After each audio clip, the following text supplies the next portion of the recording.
look at Revelation quickly. Chapter 14, verses 14 and 19.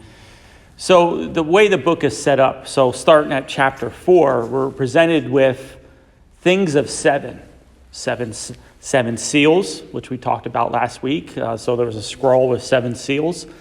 There's going to be 7 trumpets and then 7 bowls of incense. Okay, they all pertain to the same thing, but in increasing intensity as far as what happens when those 7 seals are opened, or the 7 trumpets are blown, or the 7 bowls of incense is poured out. Okay, so where we're at in chapter 14, we're at the 7th trumpet now. Okay, so you have, for example, the 6 seals, and a seal's open and something happens, and then the 7th seal is the 7 trumpets.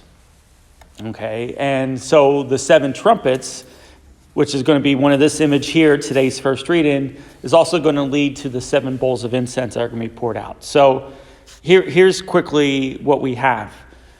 So John sees a white cloud, which is always associated with God's divine presence. Okay, and sitting on the cloud is one who looked like a son of man. Okay, that's a reference to Daniel.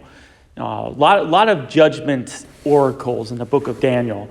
And so we have the Son of Man figure from the book of Daniel wearing a gold crown and a sharp sickle in his hand. Okay, this is the image of Christ, another image of Christ here. Followed by another angel coming out of the temple. So remember, these angels, they're like ministers to these temples here.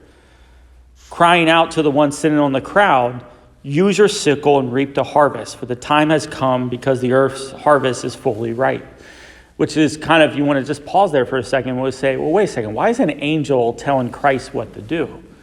Well, if you remember how Christ and Jesus spoke about the last judgment and the final judgment, he says that even the Son of Man doesn't know the time when it happens, but only the Heavenly Father knows.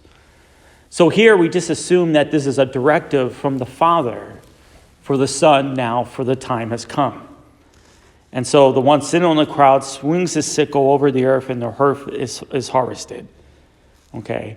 And then there's another image, again, kind of saying the same thing, but a different image this time with the earth's vines. Okay. Same thing. Swings out the sickle and collects the vine and throws it into the great wine press. Now, again, people will look at this and say, well, this is horrible. How can God act like this? Well, let's use today's feast day of St. Cecilia as an example of why that is. All right, Cecilia was martyred. The book of Revelation is addressed in Christians who are in despair over the persecution and martyrdom of their fellow Christians. You know, when you put someone to death because you hate the faith, how is that compatible to living with God? You know, think about that. How can someone in such a state who is putting people to death for their belief in God, how is that compatible to living with God? Almost in a way, they're going to be kind of repulsed by the presence of God with their lives so filled with hatred.